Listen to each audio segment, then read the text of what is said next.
12:45 මේ ශ්‍රී ලංකා ගුවන් විදුලි සංස්ථාවයි. මෙන්න ප්‍රවෘත්ති සංස්කරණය මොහාන් පෙරේරා ප්‍රකාශය TDK ජයන්ත. කොරෝනා පළමු මාත්‍රාව ලබාගත් පිරිස කෝටිය ඉක්මවති. දියත උයනේදීද පැය 24 පුරා ඇස්ට්‍රසෙනෙකා එන්නත. ඇස්ට්‍රසෙනෙකා පළමු මාත්‍රාව ලබා සති 10ක් ඉක්ම ගියත් ප්‍රතිශක්තිය වර්ධනය වීමේ ගැටලුවක් නැතයි පර්යේෂණ වලින් හෙළිවේ. බොහෝ රාජ්‍ය ආයතන සාමාන්‍ය සේවා කටයුතු ආරම්භයි. රජයේ වැඩ අඩපණ කිරීමට විවිධ දේශපාලන පක්ෂ ඊනියා සංගම් කුමන්ත්‍රණයකදී සිටින බවට ප්‍රකාශයක්. ආණ්ඩු පක්ෂ මන්ත්‍රීවරු අගමැතිගේ ප්‍රධානත්වයෙන් අද රැස් වෙති. සමගි ජනබලවේගයට සහාය දැක්වූ පිරිස් එක්සත් ජාතික පක්ෂයට යලි එක්කර ගැනීමේ වැඩපිළිවෙලක්. දුම්රිය ආරක්ෂක සේවය නාස්තිකාර සුදු අලියෙකු බවට චෝදනාවක්. කොවිඩ් හේතුවෙන් ගෝලීය අධ්‍යාපනය අර්බුදයකට ලක්ව ඇතැයි ජගත් සංවිධානයේ මහලේකම් කියයි. ශ්‍රී ලංකාවේ අවසන් ඔලිම්පික් බලාපොරොත්තුව හෙට තරගබිමට. කොරෝනා එන්නත් කරන වැඩසටහන දැන් සාර්ථකව රට පුරා ක්‍රියාත්මකයි. කොළඹ විහාර මහාදේවී උද්‍යානයේ එන්නත් කරන වැඩසටහන ඊයේ පෙරවරු 8 සිට අද අලුයම දක්වාම ක්‍රියාත්මක කෙරුණි. එහිදී 20000කට ආසන්න පිරිසක් එන්නත ලබාගෙන ඇතැයි වාර්තා වෙයි. එම ස්ථානයේ පැය 24 පුරා ක්‍රියාත්මකයි. එවැනිම මධ්‍යස්ථානයක් අද සිට බත්තර මුල්ල දියතුන පරිශ්‍රයේද ක්‍රියාත්මක කෙරේ. එම ස්ථානවලදී ඇස්ට්‍රාසෙනෙකා දෙවන මාත්‍රාව ලබාගත හැක. ශ්‍රී ලංකාව මිලදීගත් තවත් වයිසර් එන්නත් තොගයක් අදාළිව මෙරටට ලැබුණි. එම මාත්‍රා ප්‍රමාණය ලක්ෂයකට වැඩිය. මේ වන විට පළමු මාත්‍රාව හෝ ලබාගත් පුද්ගලයන් සංඛ්‍යාව කෝටි ඉක්මවා තිබේ. ඊයේ වන විට සයිනෝෆාම් පළමු මාත්‍රාව ලබාගත් සංඛ්‍යාව 80 ලක්ෂය ඉක්මවා තිබුණි. තවත් 18 ලක්ෂයකට ආසන්න පිරිසක් ඒ දෙවෙනි මාත්‍රාව සපුරා ඇත. ෆයිසර් එන්නතේ පළමු මාත්‍රාව 2 ලක්ෂයකට වැඩි පිරිසක්ද මොඩර්නා එන්නතේ පළමු මාත්‍රාව 7 ලක්ෂයකට වැඩි පිරිසක්ද ලබාගෙන ඇත. ඇස්ට්‍රාසෙනෙකා දෙවන මාත්‍රාව ඊයේ 69000කට වැඩි පිරිසක් ලබාගෙන තිබේ. ඒ අනුව දෙවන මාත්‍රාව ලබාගත් සංඛ්‍යාව 4,55,000 ඉක්මවා ඇත. ජනාධිපති ගෝඨාභය රාජපක්ෂ මැතිතුමාගේ පූර්ණ මැදිහත් වීම මත එන්නත් තිබෙන සෑම රටකින්ම මෙරටට එන්නත් ලබා ගැනීමට හැකි විය. ඇමරිකාවෙන් ෆයිසර් සහ මොඩර්නාද, ඉන්දියාවෙන් සහ ජපානයෙන් ඇස්ට්‍රාසෙනෙකාද, චීනෙන් සයිනෝෆාම්ද, රුසියාවෙන් ස්පුට්නික්ද අපට ලැබුණි. ලබන මාසයේ වන විට සියලු ජනතාව එන්නත්කරණය කිරීම ජනාධිපතිතුමාගේ අපේක්ෂාවයි.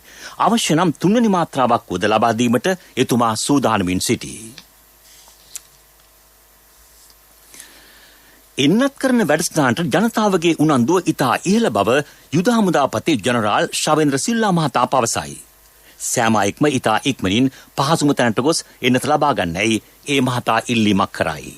ලංකාව තමයි දැන්ට තියෙන එන්නත් කරණය අතින් ඉදිරියම තියෙන රට හැටියට ශ්‍රී ලංකාව තමයි ඉදිරියෙම ඉන්නේ. ඔබ දන්නවා දවසට දැන් ලක්ෂ 5කට අධික සංඛ්‍යාවක් එන්නත් ලබා දෙනවා. ඒක අපේ රටේ ජනගහනයයි ලැබී ඇති එන්නත් ප්‍රමාණයත් එක්ක සසඳලා බැලුවම 100 දෙනෙක් ගත්තම එන්නත් කරන ප්‍රමාණය ගත්තම අපි ඉදිරියෙම සිටින රටක්. ඉතින් ඒකින්ද අපි කුඩා රටක් වුණත් අපි එන්නත් ගෙනල්ලා මේ ජනතාව වෙත ලබා දෙනවා. එකම ප්‍රශ්නේ මෙතන වෙලා තිබෙන්නේ මේ වෙනතේ සමහර ජනතාවගේ වයස අවුරුදු 60ට වැඩි අයවලු යම් විවිධ මත නිසා අනවබෝධය නිසා ඔවුන් එන්නත් කරගෙන තිබුණේ නැහැ. ඒ අයවලු තමයි ගොඩෝ අයට මේ යන තත්යකට ඇති වෙලා තියෙන විවිධ රෝග යටතේ ඉන්න අයවලු. ඉතින් ඒ නිසා මේ එන්නත් කරන්නේ තාමත් වැදගත්. මොකද එන්නත් කරගත්තොත් අපිට කොවිඩ් හැදෙන එක නවත්තන්න නැතුණත් කොවිඩ් හැදෙන්න පුළුවන්. නමුත් මේ අනේක හරි වළක්වා ගැනීම හැකියාවක් තියෙනවා. ඒකින්ද අපි ජනතාව ඉල්ලා සිටින ඔබ එන්නතක් ලබාගෙන නැත්නම් හැකි ඉක්මනින් යොහුසුළු වෙලා ඔබගේ එන්නත ලබා ගන්න කියලා.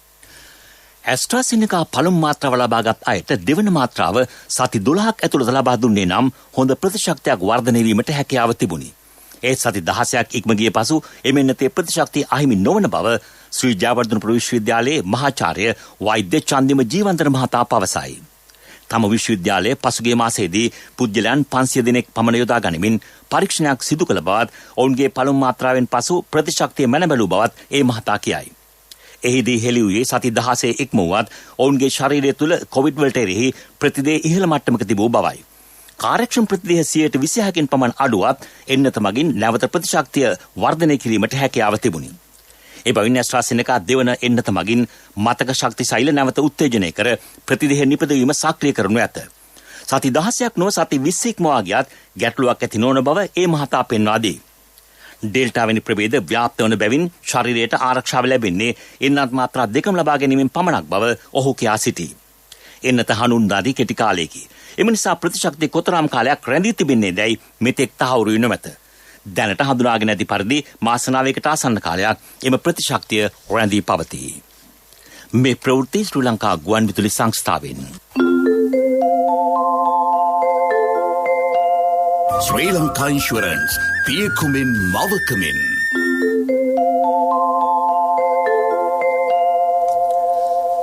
රටේ ප්‍රවාහන කටයුතු ඉදිරි දිනවලදී තවදුරටත් යහපත් වනු ඇතැයි ප්‍රවාහනාංශ සඳහන් කරයි. රාජ්‍ය පෞද්ගලිකාංශයේ රාජකාරී සඳහා යන අයට පමණක් මෙම ප්‍රවාහන සේවා සැපේ.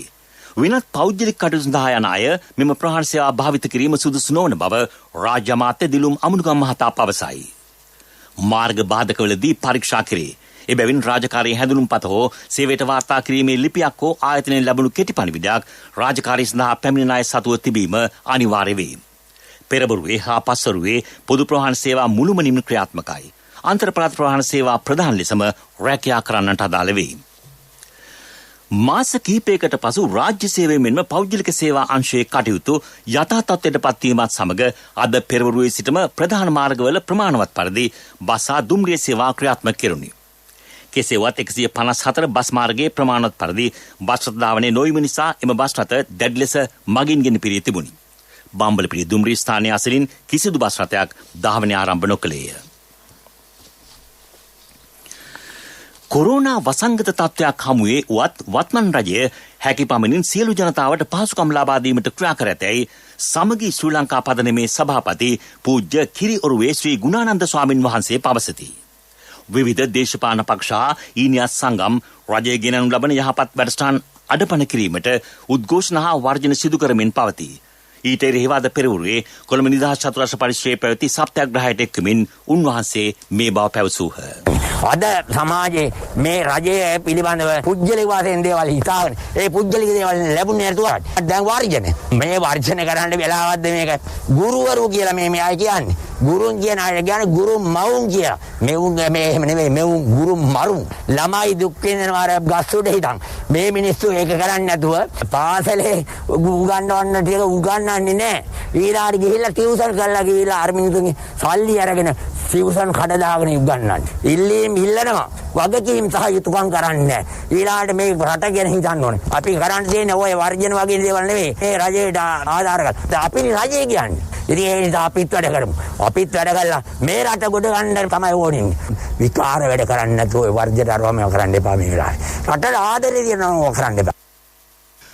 රාජ්‍ය සේවයේ කටයුතු අද සාමාන්‍ය පරිදි ආරම්භ වීමත් සමග ගුරුවරුන්ට සහ විදුහල්පතිවරුන්ටද සේවයට වාර්තා කරන්නයි අධ්‍යාපන ලේකම්වරයා චක්‍රලේඛයක් නිකුත් කළේය. ඒ තෙස්නා ගුරු සංගම් බාධා එල්ල කරමින් සිටී. තමන් සේවයට වාර්තා කරන්නේ අද පස්වරුවේ පැවැත්වෙන කැබිනට් රැස්වීමේදී තම ගැටලු සඳහා විසඳුම් ලබා දුනහොත් පමණක් බව ලංකා ගුරු සංගමේ ලේකම් ජෝසප් ස්ටාලින් මහතා පවසයි. තම සංගමයට අනුබද්ධ ගුරුවරුන් අද සිට සේවයට වාර්තා කරන බව ශ්‍රී ලංකා පොදු ජන අධ්‍යාපන සේවා සංගමේ සභාපති වසන්තා හඳපාංගොඩ මහත්මිය පැවසුවාය. ගුරු ගැටලු වලට රජය විසඳුම් ලබා දුන්නු ඇතැයි ඇය විශ්වාසය පළ කරයි. පෙරටුගාමී පක්ෂය ජනතා විමුක්ති පෙරමුණ සහ තවත් රාජ්‍ය නොවන සංවිධාන සමග එක්ව ජෝසප් ස්ටාලින් වැනි අය ගුරුවරුන් නොමග යමින් සිටින බවද ඇය කියා සිටී. ආණ්ඩු පක්ෂයේ මන්ත්‍රීවරුන්ගේ විශේෂ රැස්වීමක් අග්‍රාමාත්‍ය මහින්ද රාජපක්ෂ මහතාගේ ප්‍රධානත්වයෙන් අද පස්වරුවේ අරලියගහ මන්දිරයේදී පැවැත්වේ. කොතලාවල ආරක්ෂක විශ්වවිද්‍යාල පනත් කෙටුම්පත ලබන සිකුරාදා පාර්ලිමේන්තුවේදී විවාදයට ගැනීමට නියමිතයි. ඒ පිළිබඳව මන්ත්‍රීවරුන් දැනුවත් කිරීමේ වැඩමුළුවක් හෙට පාර්ලිමේන්තුවේදී පැවැත්වේ. සමගි ජනබලවේගයට සහාය දැක් වූ එක්සත් ජාතික පාක්ෂිකයන්ට යලි පක්ෂයට එකතු වීමට ඇති අවස්ථාව පුළුල් කරන්නයි එක්සත් ජාතික පක්ෂයේ නායක පාර්ලිමේන්තු මන්ත්‍රී රනිල් වික්‍රමසිංහ මහතා අද නියෝජ්‍ය නායක රුවන් විජේවර්ධන මහතාට උපදෙස් දුන්නේය. විශේෂයෙන් මහනගර සභා, නගර සභා, ප්‍රාදේශ සභා වෙනුවෙන් තරග කොට මන්ත්‍රීවරුන් වූ අය යලි පක්ෂයට එකතු කර ගැනීම ප්‍රධාන අපේක්ෂාවයි. සමග ජනබලවේගයට සහාය දුන් බොහෝ දෙනෙකු යලි එක්සත් ජාතික පක්ෂයට සහාය පළ කිරීම දිනෙන් දින ඉහළ යාම නිසා වික්‍රමසිංහ මහතා මෙම උපදේශය ලබා දී තිබේ. මේ වසරේ සිට 2024 දක්වා මෙරට සංචාරක සංවර්ධන උපාය මාර්ග ක්‍රියාකාරී සැලැස්ම යාවත් කළන කිරීමේදී එක්සත් ජාතීන්ගේ සංවර්ධන වැඩසටහන අඛණ්ඩව රජයට සහාය වෙන බව එම ආයතනය කියයි. 2019 දී සිදු විනාශකාරී පාස්කු දින ප්‍රහාරයෙන් පසු මෙරට සංචාරක ව්‍යාපාරය කඩා වැටුණි. කොවිඩ් හේතුවෙන් එහි බලපෑම් තවදුරටත් පවතී. අනාගතයේදී මෙවැනි අවස්ථාවලට මුහුණ දීමට මෙම කර්මාන්තයට සමාජ ආරක්ෂණ හිමිකම් හඳුන්වා දීම අවශ්‍ය බව එම සංවිධානය කියයි. දෙවොන් දිය ඇල්ලේ පහළ ජලාශයේ පාවෙමින් තිබූ කාන්තාවකගේ මල සිරුරක් පොලිසිය සොයාගෙන තිබේ. එම සිරුර මීට දින කිහිපයකට පෙර එම ඇල්ලෙන් පහළට වැටි අතුරුදන්ව සිටි අවුරුදු 55ක පමණ කාන්තාවකගේ බව හඳුනාගෙන ඇත. ඉකුත් මාස 18 වෙනිදාද මෙම දිය ඇල්ලෙන් අවුරුදු 19ක තරුණියක් පහළට වැටුණු අතර ඇයව සොයා ගැනීමට මෙතෙක් හැකි වී නොමැත. ගිනිගත් නෞකාවේ හේතුවෙන් අපිරිසිදු වෙරළ තීරය පිරිසිදු කිරීම සඳහා සිංගප්පූරුව ඩොලර් 1,80,000ක් වටිනා උපකරණ පරිත්‍යාග කරයි. එම යන්ත්‍රාටත් අද පෙරවරුවේ වෙරළ සංරක්ෂණ රාජ්‍ය අමාත්‍යාංශය වෙත බාර දීම උස්වැටක යාව සරක්කුව වෙරළ තීරයේදී සිදු කෙරුණේ. එම යන්ත්‍ර මගින් ප්ලාස්ටික්, පබළු වැනි ද්‍රව්‍ය ඉක්මනින් එකතු කිරීමේ හැකියාව ඇත. වෙරළ තීරය පිරිසිදු කිරීමෙන් පසු මෙම යන්ත්‍ර විදේශිකයන් හා දේශීය සංචාරකයන් බහුලව ගැවසෙන ප්‍රදේශ සඳහා ලබා දෙනු ඇත. ශ්‍රී ලංකා ගුවන් සේවය කිසිදු අය කිරීමකින් තොරව මෙම යන්ත්‍ර මෙරට ගෙනීමට පහසුකම් සැලසීය. උපත් විවාහ හා මරණ සහතික පිටපත මාර්ගගත ක්‍රමයට ලබා දීම අද සිට ආරම්භේ. එම පිටපත් ලබා ගැනීමට තම ජංගම දුරකථනයෙන් හෝ පරිගණකයක් මගින් ඉල්ලුම් කළ හැක. තම ණය කාඩ්පත් භාවිත කොට ගෙවීම් සිදු කළ හැක. අදාළ සහතික ශීඝ්‍රගාමී තැපෑල ඔස්සේ නිවසටම ගෙන්වා ගැනීමට හෝ ළඟම පිහිටි ප්‍රාදේශීය ලේකම් කාර්යාලයට පැමිණ ලබා ගත හැක. 0112 88 9518 හෝ www.rgd.gov.lk වෙබ් අඩවියෙන් තොරතුරු ලබා ගත හැකි බව රෙජිස්ට්‍රාර් ජෙනරාල් දෙපාර්තමේන්තුව සඳහන් කරයි. මෙරට ජීවිත රක්ෂණ ක්ෂේත්‍රයේ දැවැන්තම බෝනස් තීමනාව ශ්‍රී ලංකා ඉන්ෂුරන්ස් ග්‍රෑන්ඩ් බෝනස් රුපියල් මිලියන 8,600ක අසම සම ජීවිත රක්ෂණ බෝනස් තීමනාව මෙවරත් ශ්‍රී ලංකා ඉන්ෂුරන්ස් ජීවිත රක්ෂණ හිමියන්ට මෙම තීමනාව රක්ෂණ ක්ෂේත්‍රයේ දැවැන්තයා ශ්‍රී ලංකා ඉන්ෂුරන්ස් වෙතින්ම පමණයි. වැඩි විස්තර සඳහා අමතන්න 0112 357 357 ශ්‍රී ලංකා ඉන්ෂුරන්ස් පියකුමින් මවකමින්. ප්‍රමුඛ පුවත් ඔබ වෙත ගෙනෙන්නේ සෑම ගෙදරකම සිටිය යුතු වෙද මහත්මයා සිද්ධාලේප. රජයේ චක්‍රලේඛයට අනුව රාජ්‍ය සේවකයන් අද සාමාන්‍ය පරිදි සේවයට වාර්තා කළේය. ඒ අනුව ජනතා සේවා කටයුතු ඉදිරියේදී යථා තත්ත්වයට පත්වනු ඇත. සෞඛ්‍ය මාර්ගෝපදේශ අනුව සියලු ආයතන සේවා සපයනු ලැබේ. චක්‍රලේඛය අනුව අධ්‍යාපන බලධාරීන්, අධ්‍යාපන පරිපාලන සේවයේ නිලධාරීන්, ගුරු උපදේශකයින්, විදුහල්පතිවරුන්, ගුරුවරුන් අනධ්‍යයන කාර්ය මණ්ඩලයද සේවයට පැමිණිය යුතුය. රටේ අධ්‍යාපනයේ භාර විසින නිලධාරීන් ගුරුවරුන් පළමුව අධ්‍යාපන පනත් අධ්‍යයනය කළ යුතුයයි අධ්‍යාපන අමාත්‍යාංශයේ ලේකම් මහාචාර්ය කපිල පෙරේරා මහතා පවසයි. රටේ ඕනෑම අයෙකුට උසස් අධ්‍යාපනය ලැබීමේ අයිතිය ඒවයින් තහවුරු කර තිබේ. දැනටත් උසස් අධ්‍යාපන සඳහා පෞද්ගලික විශ්වවිද්‍යාල 30ක් පමණ රටේ තිබේ. නියාමනයක් සහිත ගුණාත්මක අධ්‍යාපනයක් ඒවයින් තහවුරු විය යුතුය.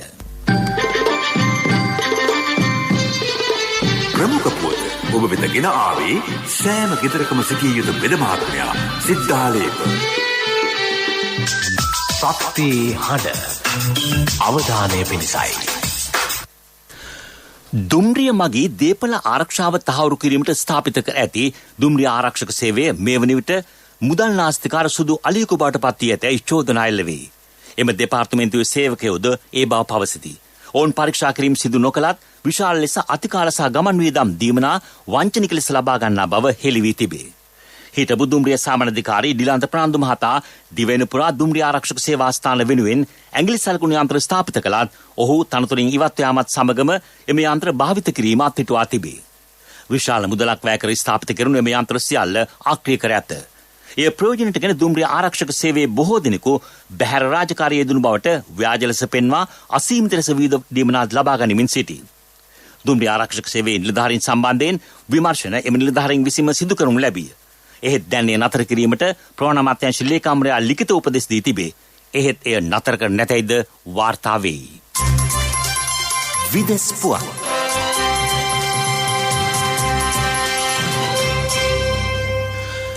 කොවිඩ් හේතුවෙන් සමස්ත ලෝකෙම අධ්‍යාපන අර්බුදයකට මුහුණ දී සිටින බව එක්සත් ජාතීන්ගේ මහලේකම් අන්තෝනියෝ ගුටරෙස් මහතා පවසයි. ලෝපුරා මිලියන ගණනක ළමින් පාසල් හැර ගොස් තිබේ. පාසල් සිසුන් මිලියන 56ක් පාසල් වසා දැමීම නිසා තවදුරටත් පීඩාවට පත්ව සිටී.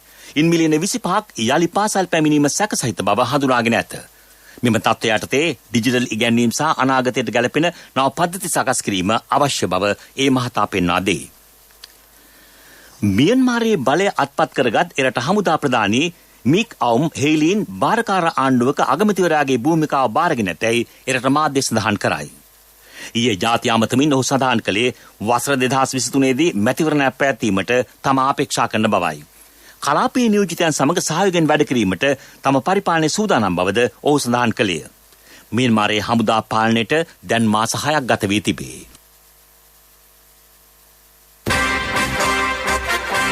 පිරසර සංවර්ධනයක පුවත් සම්පින්ඩනය සංවර්ධන පුවත් ඔබ වෙත ගෙනෙන්නේ නවීන තාක්ෂණයේ බලමහිමය මෙල්වා QST අපේ රටේ අපේම දෙයක්. දීවර ක්ෂේත්‍රයේ සංවර්ධනය වෙනුවෙන් ක්‍රියාත්මක කරන ව්‍යාපෘති රජයේ ආර්ථික ප්‍රතිපත්ති මත පදනම සකස් කරන්නයි ඇමති ඩග්ලස් දේවානන්ද මහතා නිලධාරීන්ට උපදෙස් දෙයි. ඉදිරි වසරේදී දීවර අමාත්‍යාංශය මගින් ක්‍රියාත්මක කිරීමට යෝජිත සංවර්ධන ව්‍යාපෘති පිළිබඳව විශේෂ සාකච්ඡාවක් ඇමතිවරයාගේ ප්‍රධානත්වයෙන් පැවැත්වුණි. දීවර ප්‍රජාව සාගරයට ගොස් දීවර සම්පත නෙලා ගැනීමට අමතරව ගොඩබිම සිට ආදායමක් ලබාගත හැකි ව්‍යාපෘතිද හඳුනාගත යුතුයයි ඇමතිවරයා කියයි. පිරසර සංවර්ධනයක පුවත් සම්පින්ඩනය සංවර්ධන පුවත් ඔබ වෙත ගෙන ආවේ මහත්තයා ගේ හදනව නේද? ඔව් මුදලාලි. මම මේ ආවෙත් හොඳ කම්බි ටිකක් ගන්න කියලා. මම දෙන්නම් මහත්තයාට ඉස්තරම්ම කම්බි જાතිය. මට ඕන මුදලාලි මෙල්වා කම්බි. මෙල්වම තමයි මහත්තයා මේ අලුත්ම මෙල්වා QST කම්බි. ලෝකේ දියුණු රටවල් ඔක්කොම පාවිච්චි කරන්නේ QST කම්බි. මට මුදලාලි මිලිමීටර් 16 කම්බි වලින් දෙන්නකෝ. බය වෙන්න එපා මහත්තයා. මිලිමීටර් 10 ඉඳලා 32 වෙනකල්ම SLS සහතිකෙත් තියෙනවා. අනික ඕන හાર્ඩ්වෙයාර් එකකින් ගන්නත් පුළුවන්. නවීන තාක්ෂණයේ බලමහිමය මෙල්වා QST අපේ රටේ අපේම දෙයක්. ක්‍රීඩා පුවත් ටෝකියෝ ඔලිම්පික් ක්‍රීඩා උළෙලේ අද තරගිසව් සඳහා රන් පදක් 22ක් පිරිනැමේ. ඒ අතර වඩාත්ම අවධානය දිනු මීටර් 200 කෙටි දුර ධාවන ඉසව්වේ කාන්තා අවසන් පූර්ව තරගත් මීටර් 1500 ඉසව්වේ මූලික තරගත් අද පස්වරුවේ පැවැත්තේ. ඒ අතරම කාන්තා හොකී අර්ධ අවසන් පූර්ව වටයේදී ඉන්දියාව හැමේ ඕස්ට්‍රේලියාව පරාජය විය. ඕස්ට්‍රේලියාව තුන්වරක්ම ඔලිම්පික් රන් පදක්ම දිනාගෙන ඇති කණ්ඩායමයි. ඉන්දියාව ඔලිම්පික් අවසන් පූර්ව වටයක් සඳහා පිවිසි ප්‍රථම අවස්ථාව මෙයයි. ඊයේ ඉන්දිය පිරිමි කණ්ඩායමද හොකී අවසන් පූර්ව තරග සඳහා සුදුසුකම් ලැබිය. ශ්‍රී ලංකාවේ අවසන් ඔලිම්පික් බලාපොරොත්තුව හෙට පස්වරු 3:30ට තරග බිමට පිවිසෙයි. මැටිල්ඩා කාල්සන් සහභාගී වන ආශ්වාරෝහක ඉසව්ව මෙහිදී පැවැත්තේ. මේ අතර ඔලිම්පික් පිරිමි උස පැනීමේ ඉසව්වේ රණ පදක්කම දෙදෙනෙකු අතර බෙදී ගියේය. ඒ සඳහා තරග වැදුණු ඉතාලි සහ කටාර් ක්‍රීඩකින් දෙදෙනාම මීටර් 2.37ක උසක් වාර්තා කළහ. මේ නිසා එහි රිදී පදක්කමක් පිරිනැමීමක් සිදු නොවිය. ලෝකඩ පදක්කම බෙලරුස් රාජ්‍යයට හිමි විය. ඔලිම්පික් ක්‍රීඩාවල මේ වන විට මුළු පදක්කම් 51ක් දිනා චීනයේ පෙරමුණින් සිටී. ඔවුන් රන් පදක්කම් 24කටත් රිදී පදක්කම් 14කටත් ලෝකඩ පදක්කම් 13කටත් හිමිකම් කියයි. ඇමරිකාව රන් පදක්කම් 20ක් සමගින් දෙවනි ස්ථානයේත් ජපානයේ රන් පදක්කම් 17ක් සමගින් තුන්වෙනි ස්ථානයේත් පසු වෙයි. ව්‍යාපාරික පුවත් ඔබ වෙත ගෙන එන්නේ ජාතික ඉතිරි කිරීමේ බැංකුවෙන් ඔබ වෙත ගෙන එන සියල් සපිරි ඇප් එක NSB Pay. මේ වසරේ සිට 2024 දක්වා මෙරට සංචාරක සංවර්ධන උපාය මාර්ග ක්‍රියාකාරී සැලැස්ම යාවත් කාලීන කිරීමේදී එක්සත් ජාතීන්ගේ සංවර්ධන වැඩසටහන අඛණ්ඩව රජයට සහාය වන බව එම ආයතනය කියයි. 2019 සිදු විනාශකාරී පාසුක දින ප්‍රහාරයෙන් පසු මෙරට සංචාරක ව්‍යාපාරයේ කඩාවැටුණි. කොවිඩ් හේතුවෙන් එහි බලපෑම තවදුරටත් පවතී. අනාගතයේදී මෙවැනි අවස්ථාවලට මුහුණ දීමට මෙම කර්මාන්තයට සමාජ ආරක්ෂණ හිමිකම් හඳුන්වා දීම අවශ්‍ය බව එම සංවිධානය කියයි. සංචාරක කර්මාන්තය මෙරටට ආදායම් ගෙන දෙන තුන්වන ප්‍රධාන ව්‍යාපාරයයි. එහිදී සීගිරිය වැනි ඓතිහාසික ස්ථාන සංචාරකයන්ගේ සිත් ඇදබැඳ තබා ගැනීමට සමත් වී ඇත. මෑතකදී ඇමරිකාවේ බ්ලූම්බර්ග් ආයතනය සීගිරිය ඇති ඓතිහාසික වටිනාකම පෙන්වා දී තිබුණි. මේ නිසා රට සංචාරකයන්ට යලි විවෘත වීමේදී බ්ලූම්බර්ග් නිවේදනය මෙරට වඩාත් කාලුචිත වනු ඇතැයි හඳුනාගෙන ඇත. ව්‍යාපාරික පුවත් ඔබ වෙත ගෙනාවේ ඔබේ සියලුම බැංකු කටයුතු වඩාත් සුරක්ෂිතව පහසුවෙන් කරගන්න ජාතික ඉදිරිකිරීමේ බැංකුවෙන් ඔබ වෙත ගෙනෙන සියල් සපිරි ඇප් එක NSB Pay මුදල් හුමාරු බිල්පත් ගෙවීම ප්‍රීලෝඩ් ක්‍රෙඩිට් කාඩ් ගෙවීම ලංකා QR ආදී සේවාවන් රැසක් සමගින් බැංකු ගිණුම් කිහිපයක් සමග එකවර ලියාපදිංචි වීමේ පහසුකම ඔබ කොතැනක සිටියත් ඔබේ බැංකු කටයුතු එසැනින් කරගන්න ඩිජිටල් විසඳුම Play Store හෝ App Store හරහා දැන් නොමිලේම ඩවුන්ලෝඩ් කරගන්න NSB Pay වැඩි විස්තර ළඟම පිහිටි ශාඛාවෙන් හෝ 0112 379 379 අමතන්න කොන්දේසි සහිතයි ආර්ථික පුවත් ආවරණය ඔබේ ඕනම අවශ්‍යතාවයකට සුදුසු මූල්‍ය විසඳුම් දෙන එන අය දියුණු වෙන අය එන LOLC සමූහය එන්න දියුණු වෙන්න විදේශිනුමේ ගෙනෙන මෙරට සාම්ප්‍රදායික තේ ඇඟලුම් විදේශීය ප්‍රේෂණ හා සංචාරක කර්මාන්තය ගැන පමණක් විශ්වාසයෙන් නොතබා නව අපනයන නිෂ්පාදන රජය හඳුනාගත යුතුයයි ශ්‍රී ලංකා වාණිජ්‍ය මණ්ඩලයේ සභාපති විශ්ගෝවින් සාමි මහතා පවසයි. වසර ගණනාවක් තිස්සේ රජයක් පැමිණෙන විට ව්‍යාපාරික ප්‍රතිපත්ති වෙනස් කරේ. ව්‍යාපාරික අංශයට අවශ්‍ය වන්නේ දිගුකාලීන බැරෑරුම් ප්‍රතිපත්ති බව ඒ මහතා පෙන්වා දී. මෙරට කර්මාන්ත ශාලා වැඩි වශයෙන් පිහිටුවීමට රජයේ විශාල ලෙස නිෂ්පාදකින්ව පොළඹවාගත යුතුයයිද ඔහු පෙන්වා දෙයි.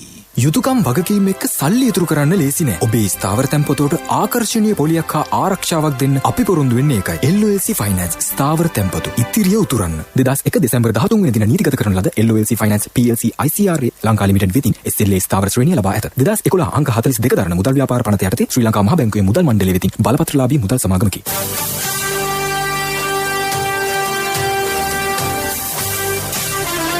කාලගුණ වාර්තාව ඔබ වෙත ගෙන එන්නේ සයුරු දීවර කාලගුණ තොරතුරු සේවාව ඔබගේ ප්‍රදේශයට අදාළ කාලගුණ තොරතුරු නොමිලේ එසැනින් ඔබේ ඩයලොග් දුරකථනයට 828 අමතා ලියාපදිංචි වන්න.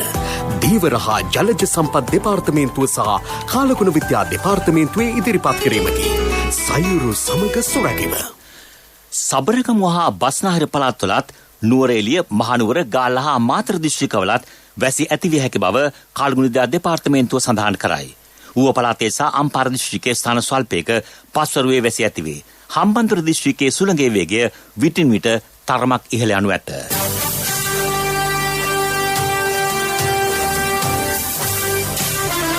කාලගුණ වාර්තාව ඔබ වෙත ගෙන ආවේ සයුරු දීවර කාලගුණ තොරතුරු සේවාව ඔබගේ ප්‍රදේශයට අදාළ කාලගුණ තොරතුරු නොමිලේ එසැනින් ඔබේ ඩයලොග් දුරකථනයට 828 අමතා ලියාපදිංචි වන්න. දීවර හා ජලජ සම්පත් දෙපාර්තමේන්තුව සහ කාලගුණ විද්‍යා දෙපාර්තමේන්තුවේ ඉදිරිපත් කිරීමකි. සයුරු සමග සොරැකීම.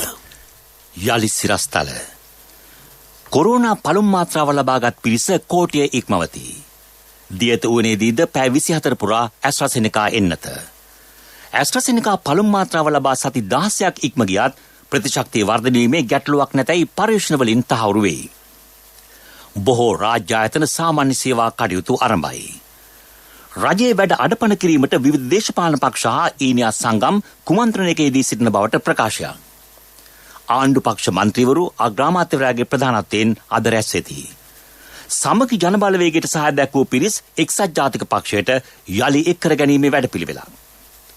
දුම්රිය ආරක්ෂක සේවයේ නාස්තිකාර සුදු අලියකු බවට චෝදනාවක්. කොවිඩ් හේතුවෙන් ගෝලීය අධ්‍යාපනය අර්බුදයකට ලක්ව ඇතැයි ජගත් සංවිධානයේ මහලේකම් කියයි.